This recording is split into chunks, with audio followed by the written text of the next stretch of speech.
What it's designed to do is increase your confidence level as a Christian. And in doing so, having confidence, not just giving you answers that you can give to people, but actually experiencing those answers. And what we're going to have to do in order to do that is put your most skeptical hat on that you can. So we're going to approach things from a kind of a historical perspective. We're going to look at Christianity from the most skeptical view possible, right? So we're not going to assume, right? We'll get to Christianity. If we assume the New Testament is inspired by God, we're going to end up with the death, burial, and resurrection of Christ, right? If we assume that the New Testament is historically accurate, even, we're going to end up with the death, burial, and resurrection of Christ. But what I'm going to walk you through is something that actually assumes very little, accepts very little information, and we're going to end up with the exact same thing, the death, burial, and resurrection of Jesus. So the idea that the first and original Christians were Muslims and Christians came along later and changed the message is something that you can't back up historically. This is important information, and sometimes when you're sharing this information, especially about another religion, it has like a polemic aspect to it. Maybe you're attacking an idea versus defending one, and sometimes that can be uncomfortable to people. And I want to encourage you to be very careful. This is something that's done in the context of a good relationship. If you think about where people are at in their trajectory with Christ, someone who becomes a Christian here, but someone who's in the process of investigating for 5, 6 years, someone who just met their first Christian and developed a relationship. It takes all these different kinds of people and different types of relationship. If you talk to someone, they met someone 9 years ago, how they became a Christian, they want to tell you how they became a Christian. They met someone who confronted some idea that they held and kind of put a rock in their shoe that made them think, and maybe they set that aside for a couple years, but then they met a Christian and they had a really good relationship and they could work through issues for 5 years. And then, those two people that have been working with that person for 7 years, and then they go and they meet someone at the grocery store who sits down with them and prays with them and shares Christ with them. And if the person who's known them for 7 years, you're like, hey, I was here for 7 years, right? So I want you all to be confident, and I'm not a closer myself. I'm more likely to work with someone who's farther away. You don't have to be the person that can close the deal. There's different ways, and I want you to be confident in your relationships and in the way you are. And sometimes some people are more confrontational, some people are more gentle, and the person you're working with, and you're the only one, and you and the leading of God are the only ones that can kind of work that out. One example I have is I had a friend named Yasser, and we would meet and have Turkish. He introduced me to this Turkish coffee, which is this really strong coffee with like mud at the bottom, and it was really good. And we had some really good conversations, and he told me he was reading through the Old Testament because he had this folksy idea. It was like some kind of Muslim folklore that there was a Muslim guy who read the Old Testament and he found a secret and it made him really strong. And my first impulse was, well, I think he's kind of got like a variation of the story of Samson. My first impulse was to say, I think you're talking about Samson. But I decided instead, it's like, you know what? I think the secret in the Old Testament is in Isaiah 53. And if you had a Bible, and he had an Arabic Bible in his car, and I don't know any Arabic, and it took us about a half hour to find the book of Isaiah. In Isaiah 53, I didn't say a word. He read it. And he was reading it out loud and kind of translating it for me, saying he found this man, he was silent before like a lamb to the slaughter, and he bore sins for our iniquities, and he looked at me and he was kind of dumbfounded because he wasn't expecting this. I didn't have to say anything to him. This isn't something that I presented. He just read the book of Isaiah himself, and he looked at me funny, and he's like, this is about Jesus. And I just looked at him and was like, well, that's the secret I wanted to show you in the Old Testament. And he kind of flipped around because he assumed I was tricking him and it was from the New Testament. And he had, you could see that he was working through some dissonance in that. And then he kind of clamped down and said, well, we don't believe Jesus was crucified. And that was the end of our conversation. And I haven't met with him since that time, and that was quite a long time ago. But I think that's an example that it takes those little steps, and wherever you're at, the confidence you have that when you're working with someone where your heart is, doesn't mean head knowledge and heart knowledge are not opposites. Those things don't pull in opposite directions. There's nothing wrong with having good polemic arguments about Islam or ways to defend Christianity. So I just want to encourage you with that first.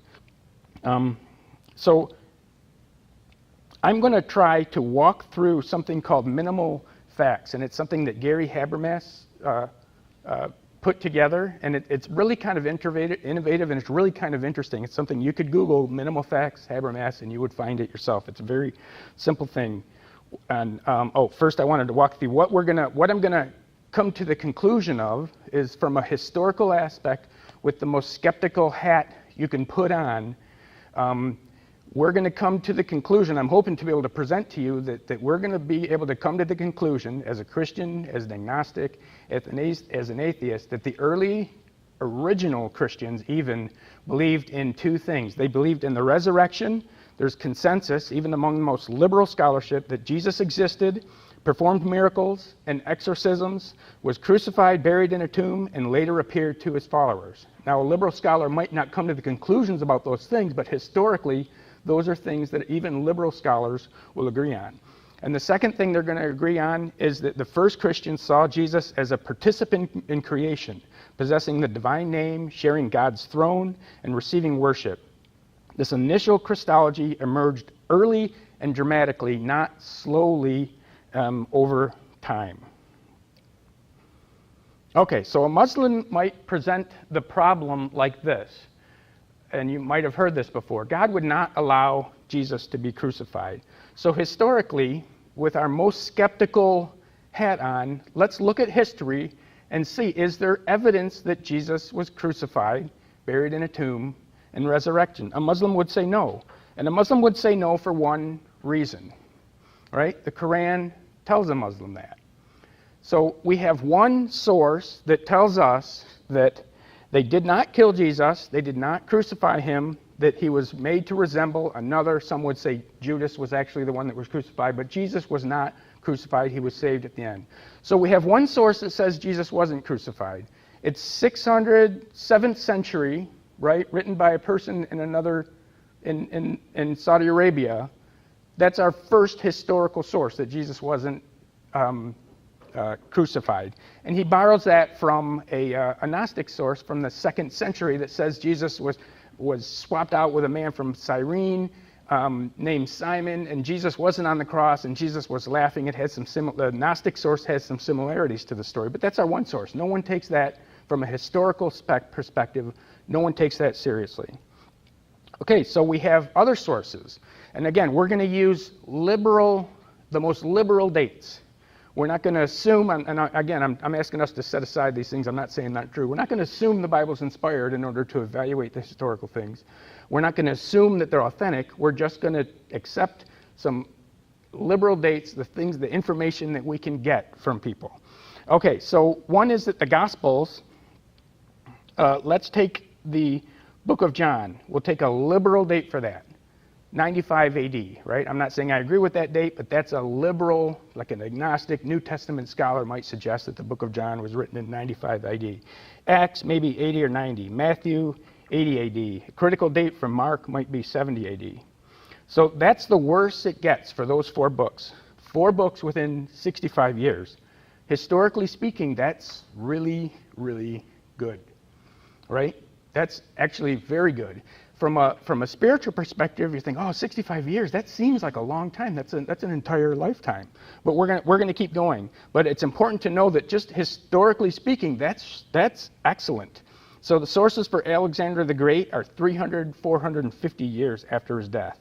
Tiberius Caesar, a contemporary of Jesus, right? We have 4 sources. The best one, there's one that's contemporary, but the best one is 120 years later.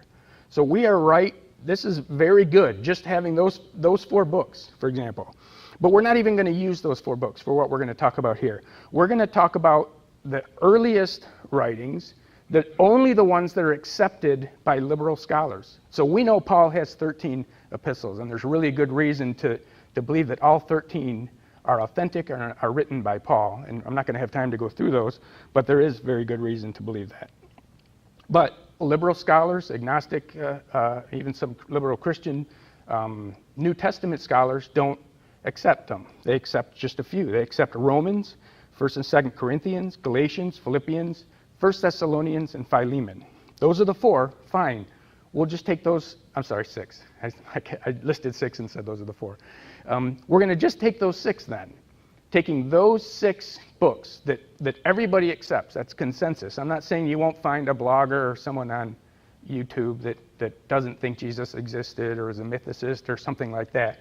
But we'll just take the ones that they give us and not argue about the other 7. Here's what we end up with. Okay, so one other quick note. Scholars agree that after his death, Jesus appeared to his disciples. Exactly how, I am not prepared to say. So I have a quote, that's a quote from E.P. Sanders. He's a New Testament scholar, a liberal one. I'm not going to provide any quotes from conservatives. I'm just going to provide maybe a liberal and agnostic scholarship here. Right? So he agrees that history, just doing history, this is what we see, that Jesus died, buried, and was resurrected. He's not prepared to say exactly how that happened, but that's what he sees looking at history. But, so we're at 65 years, but let's actually go to the very earliest possible date we can get to. And we're going to go to 2 passages from only those accepted books, from Galatians 1 and Galatians 2 and 1 Corinthians 15. Let me see if I can get to those. Okay, hopefully you see, you don't. There we go.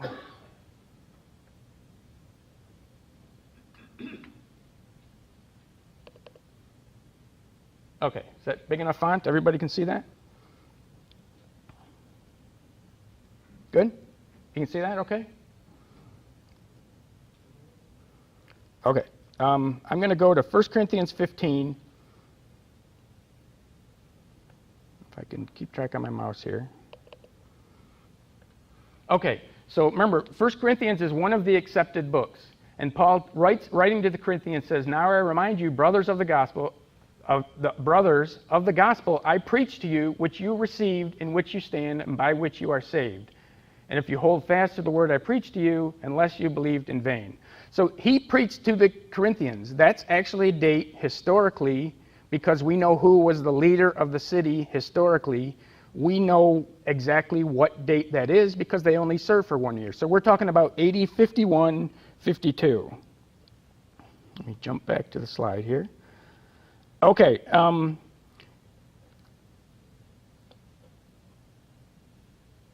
Galatians, so we're at AD 51. We're going to look at what he tells them in 1 Corinthians 15, but we can get, AD 51 is 20 years out from the crucifixion, right? But we're going to get a little closer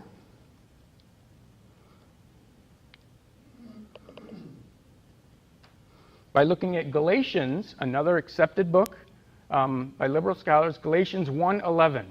And here's what he says here: "For I would have you know, brothers, that the gospel that was preached to me is not man's gospel. For I did not receive it from any man, nor was I taught it, but I received it through a revelation of Jesus Christ. You have heard of my former life of Judaism, how I persecuted the church of God violently and tried to destroy it." So this is a point here, because this makes Paul, from a critical perspective, this makes Paul a very good witness, right? Paul was an enemy of the church. That lends credibility to his being a witness. "But when he who had set me apart before I was born and who called me by his grace was pleased to reveal his Son to me in order that I might preach him among the Gentiles, I did not immediately consult with anyone, nor did I go up to Jerusalem to those who were apostles before me, but I went away into Arabia and returned again to Damascus." Okay, so let's look at this timeline here real quick.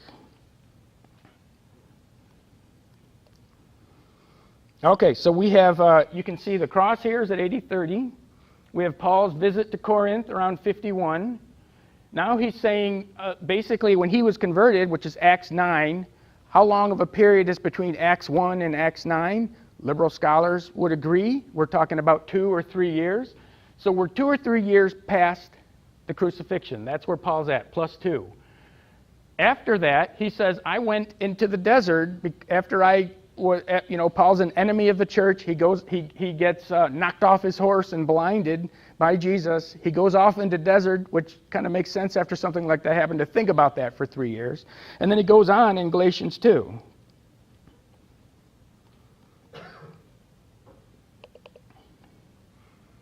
Right? Then, I'm back on Galatians 1, I'm sorry. Right, he goes into the desert for 3 years.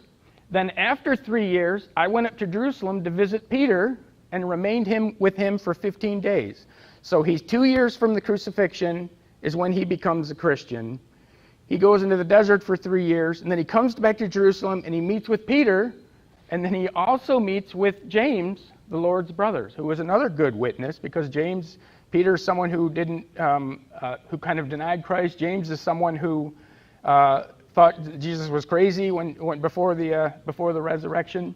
So we kind of all have some pretty credible witnesses right here. So 5 years after Christ, we have Peter, Paul, and James together. And what do you think they talked about for 15 days? Right? He meets with Peter for 15 days. It doesn't specifically say what they talked about, but I think we can safely say that they talked about the gospel. The book of Galatians is about remaining fidelity, about the fidelity to the gospel. Okay, so we're at 15 days he meets with Peter and James, so we're only 5 years off from the crucifixion.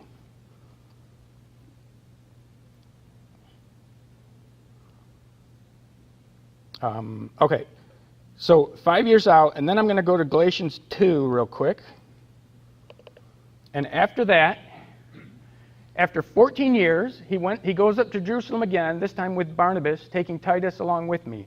I went up because of a revelation and set before them, though privately, before those who seemed influential, the gospel that I proclaimed among the Gentiles in order to make sure I was not running or had not run in vain. So Paul wanted to make sure the gospel message he had was the same one that Peter had. And we're talking 14 years later, but he also did the same thing 5 years after the crucifixion, and he became a Christian 2 years after the crucifixion. So what he said happened here is, those I say who seemed influential, they added nothing to me. The message he had was the exact same message that Peter and James had, but when we get into this meeting in Jerusalem, who else is there? If you go down to verse 9, James, Peter, John, Barnabas, Titus. These aren't early Christians, these are the original Christians. Okay, so Paul, we can trace in through his writings to 2 years after Christ. Let me come back to this. So when he says, I made sure that my message was the same as theirs, and he got his message 2 years after, when do you think they would have gotten their message? Before or after? Before, right? So we are really closing in on the crucifixion. And in fact, if we jump to 1 Corinthians, and I'm sorry I'm jumping around a little. Oh, actually I don't have to. I can stick to the slide here. If we jump to 1 Corinthians, this is what he said. I verified this message that I got 2 years after Christ. And the message was this. And this section, according to liberal scholars, you don't have to be an evangelical Christian to believe this. This is a pre-Pauline creed. Paul didn't write this. He took this from the original Christians. It was a creed that they would sing and verify. A creedal statement that developed before Paul's 2 years. And it says this, that Christ died for our sins in accordance with the Scriptures, that he was buried, and that he was raised on the third day in accordance with the Scriptures, and that he appeared to Peter, then to the 12, and then we know the rest, and then to the 500, and then to James, and then finally he appeared to Paul. 1 Corinthians 15, according to James D.D. Junn, another New Testament scholar, and he's a liberal one, the 1 Corinthians 15 creed was formalized and taught within months of Jesus' death and resurrection. So we have two kind of testimonies. One, was Jesus crucified? We have the Quran in Saudi Arabia 7th century says no. We have the people who were there. I mean, if you don't accept Paul, even though a liberal, every theologian accepts Paul, if you don't accept this, who was your other witness? This is how you do history. That's all we have is witnesses. We can't get any earlier, and we can't get any more witnesses. There's nothing else for us. So this is the best case that the earliest, and when you're doing history, the earliest and the most reliable witnesses. And if you look at this meeting with Paul, and who was persecuting Christians, James, who thought Jesus was crazy, Peter, who denied, John was there. These are pretty good pretty good idea of what the original Christians believed. And I think it's from there that you can say, well, if this is what people accept, these even a liberal New Testament scholar would accept these, this is what the original Christians believed and taught. Okay, so the second thing, besides the resurrection, the crucifixion, burial, and resurrection, if we have some time, and I don't remember where we're at time-wise, but someone might have to wave me in if I'm getting around. Okay, 5 minutes? Oh, I get 45, right? Okay, good, because we're in trouble if we only have 5 minutes. Okay, so the next thing I wanted is a Muslim might ask this question, and I don't know if you've seen this, and it's kind of like an exact phraseology trick. It's like, well, if Jesus was God, where did Jesus say, I am God? And the question's designed because if you look in the New Testament, there's nowhere where Jesus specifically says in those terms, I am God. So you're supposed to, as a Christian, you're supposed to say, well, I don't have that. And then it's kind of an I gotcha. So that's the kind of the popularized version, is looking for the exact phrase, where does Jesus say, I am God? But I'm going to find that for you if once we get through this. So a more nuanced version of that is, and why Muslims kind of latch on to Bart Ehrman, is that Bart Ehrman says that the idea that Jesus became God evolved over time. That's why the name of this book is How Jesus Became God. And I'm going to present some information from a response book written by Michael Bird and Craig Evans called How God Became Jesus. So if you go to buy one, make sure you buy the right one for the right reason. So How God Became Jesus is the response, and that's what we're going to look at.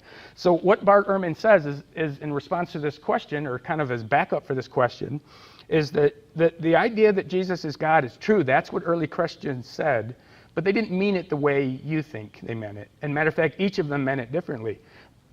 Accepting the book of Mark was written earlier, Matthew and Luke, and then John. He would say, look at the book of John. It has an incarnational, it's written later, and it has an incarnational Christology, which is more what we're used to because it's later on. The idea that the Word was with God and the Word was God. That was Jesus' pre-existence. John talks about the pre-existence of Christ. But he would say that Matthew and Luke talk about not about the pre-existence, but the exaltation of Christ, that Jesus was a man, and that's because he says this idea was evolving. That Jesus was a man, but at the baptism or the resurrection, he became kind of divinized. And when it says Jesus is God, and then you get into Mark, he would say even that Jesus became exalted later on or earlier. But when you get into what's called this tunnel period, and that's the period we just talked about, I think we can see what early Christians talk about from 30 to 50. We don't think he's basically the argument that Muslims like. Bart Ehrman doesn't say this is what's happening during that tunnel period, but a Muslim would say that's when the Christians were Muslims, right? The Christians from 30-50 were basically Muslims. They believe what Muslims believe, but then along 50, people came and changed it, and then we went from John into this, from exaltation, where Jesus became God, to all the way to John, where Jesus was God incarnated. Okay, so that's a logical argument, and we can address it. So in what sense did Christians mean Jesus is God? So there could be two ways to look at it. Was it a Greek kind of idea, the same way that like Hercules was a son of God, or Caesar Augustus was a son of God? Is that what they mean? Was it a Greek kind of idea? Or if it wasn't Greek, he would say, and actually including liberal New Testament scholars, but New Testament scholars believe that we have to look at the Christology of early Christians in terms of monotheistic Judaism. And Bart Ehrman kind of says, well, okay, well, if that's true, but then it's talking about he's divine like an angel is is divine. He's kind of part of the divine court, and he quotes things like there's an apocryphal book called The Assumption of Moses, where Moses becomes an angel. And in Acts 12, it's kind of maybe a popular Jewish idea that when someone dies, they become an angel. You remember in Acts 12 when Peter was in jail, someone came to the door, and it was Peter, and they said, well, it was his angel, right? So Bart Ehrman would say, well, that he meant that Jesus was divine, kind of like an angel amorphism kind of way. So was it man becoming God or God becoming man? And if we look real quick at John 1, right, we see that the idea that in the beginning, we're going to see this incarnational version that Bart Ehrman says is toward the end, what Christians ended up at, but not what they were in the beginning. John 1, in the beginning was the Word, and the Word was with God, and the Word was God. And Bart Ehrman would say, well, see, that's a Greek idea. John is actually taking the Greek metaphysical idea of the logos, which was kind of the reason and order behind creation, and he was saying that Jesus is he's contextualizing that. But then you go to verse 14, and it says that reason and order became flesh. We know that it's talking about Jesus. So that's a good argument. If you just look at, well, maybe that's what's happening. John's talking about it in a Greek way. But you don't have to go very far to see that that's not what Jesus is talking about. And it's true that John is contextualizing, the idea that there's reason and order behind the universe is a Greek idea, but he's contextualizing that idea and saying, the reason and order behind the universe is God. It's Christ. But we don't have to go very far. And hopefully you have John 8 up here.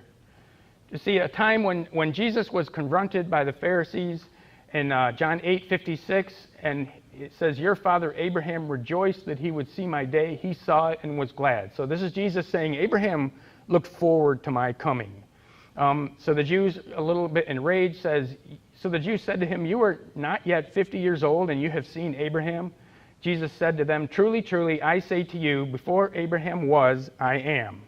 And you probably know I am was the name that God used of himself in Exodus 3:14 in the burning bush. Moses said, who am I going to tell him sent me? And he says, I tell them that I am sent you. That is the name of God. So if someone asks, where did Jesus say, I am God? This is where Jesus said, I am God. It's really, and you can tell the reaction. What did they do at that point? When Jesus said, I am. They picked up stones to throw at him. Why? Right, he's committing blasphemy. If he's not God, he's committing blasphemy. He's saying that I am God. And it's really, really a stretch to even imagine that Jesus accidentally referred to himself using the divine name of God from the Old Testament. So, however, they might argue, well, that's from the book of John. That's what I'm saying is that's a later version. That's the incarnational Christology that John had. What about the earliest book in Mark? Bart Ehrman would say that that's where Christians had a different idea of who Jesus was. I'm going to, for time's sake, I'm not going to spend too much time on this. But so if we look at it, okay, well, if it's not a Greek idea of who God is, because in John 8, Jesus is not talking about a Greek idea. He's associating himself with the God of Israel, with the name of the God of Israel. So Bart Ehrman would say, well, okay, well then maybe he's divine angel. And the Jews had a very distinct line of the creator and creation. So there was a big prohibition on worshiping angels. There's apocryphal books, Tobit and Enoch, where there's a prohibition on worshiping angels. Jews didn't worship angels. And there's also a Christian prohibition on worshiping angels. Let me show you that real quick. Revelation 4, I'm not going to read the whole thing, but you have this scene in heaven, and down to verse 5, and around the throne, on each side of the throne, are 4 living creatures, full of eyes in front and behind. A living creature like a lion, like an ox, like a face of a man, and the 4th creature like an eagle in flight. And the 4 creatures, each of them with 6 wings, full of eyes, all around within. So these angelic, divine court creatures, what are they doing? They're worshiping God Almighty, who was and is to come. And if I can get over here.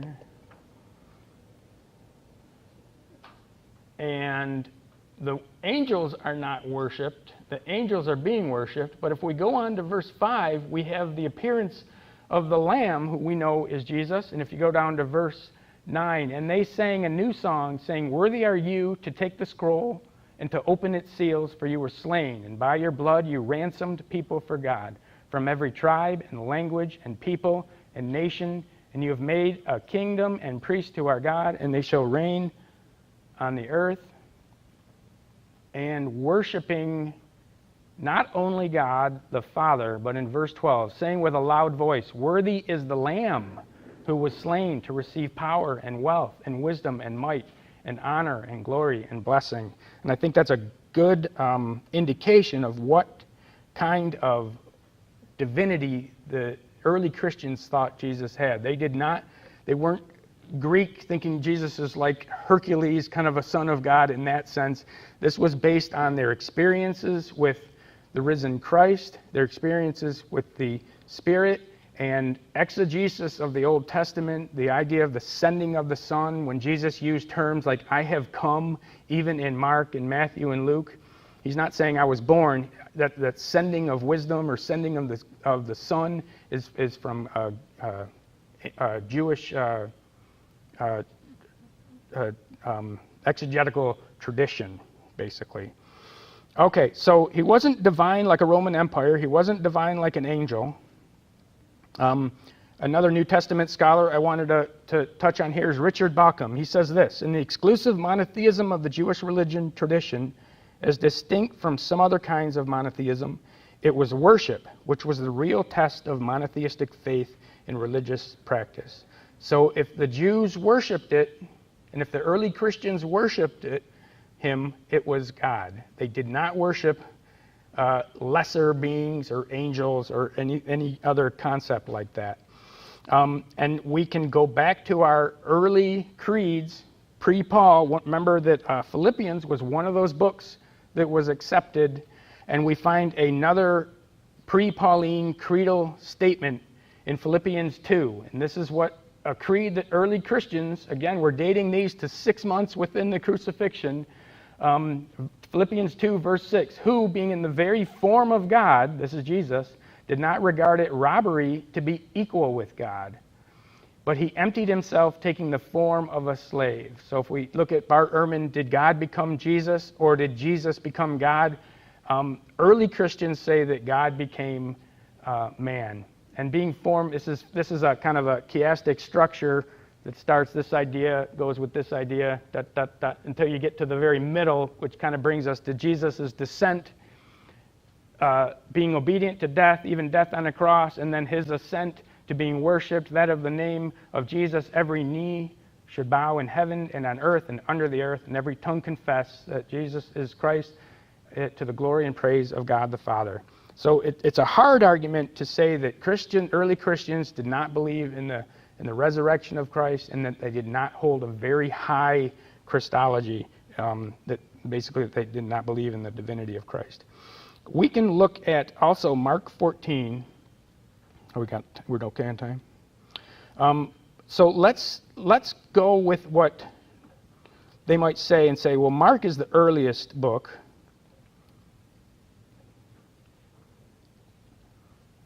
So let's see if Jesus answers that question in Mark 14, if I have Mark 14 here.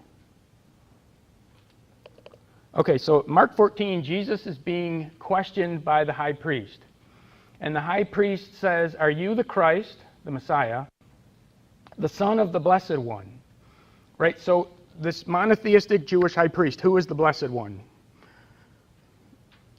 That's an easy one, right? That's God, right? We know that he's talking about the God of Israel. Verse 62, and Jesus says, "I am." So the high priest asks, "Are you the Son of God?" And Jesus says, "I am. And you will see the Son of Man seated at the right hand of power and coming with the clouds of heaven." And this is an allusion to Daniel 7, where the Son of Man, there's the God on his throne, and the Son of Man. Sometimes we think the Son of Man is like how God refers to himself as a man, and Son of God is how God refers himself to a God. That's not actually the case. The Son of Man is a title of this of a figure in Daniel 7 that's given the power over all the kingdoms. The scope is global. It's not just Israel. This, if you look, I won't spend any time on it right now, but if you look at Daniel 7, the Son of Man is a divine figure that is given by God the Father on the throne, and he comes on the clouds. The idea of coming on the clouds isn't an everyday thing. If you look through the Old Testament, God is associated with the cloud. The coming on the clouds is something only God does. Jesus isn't saying, I'm coming on the clouds as a man. He's saying that I'm the Son of Man. I am the Son of God, and you are going to see the Son of Man, this divine figure from Daniel 7, coming on the clouds one day. So the question that someone might ask, maybe in a snarky way, where does Jesus say, I am God? I think you can safely say in John 8 he says it, and you can safely say in Mark 14 he says it. And it's a trick question to try, so you have to explain a little bit in order to answer it. So if someone's not interested in waiting for the explanation, then I guess they won't hear the answer. Okay. Next, how am I doing? I got 5 minutes or so. Okay, so this one's a little I think a little side note, and it's kind of interesting because Bart Ehrman talks about it, and I don't understand the argument at all. But Bart Ehrman, he's this Bart Ehrman here says it's highly unlikely that Jesus was buried in a tomb. He says the Romans didn't allow burial after crucifixions. That when they would crucify someone, part of the humiliation would be to leave them up on the cross and let the animals pick them apart. Right? So he would say the Romans didn't allow for burial after crucifixions. And he says the 1 Corinthians 15 creed doesn't mention a tomb, right? First, the creed mentions that he was buried. I find this very strange. I don't know where he was buried and whose tomb he was buried in would be an argument. Perhaps he thinks the idea that Joseph of Arimathea, one of the Pharisees, took the body and gave his tomb. Perhaps he thinks that sounds folksy and something that developed. In that sense, maybe something that developed later. But I think if I can try to do it as quickly as I can here, I think I can demonstrate for you that the Roman policy on burials is not what Bart Ehrman represents.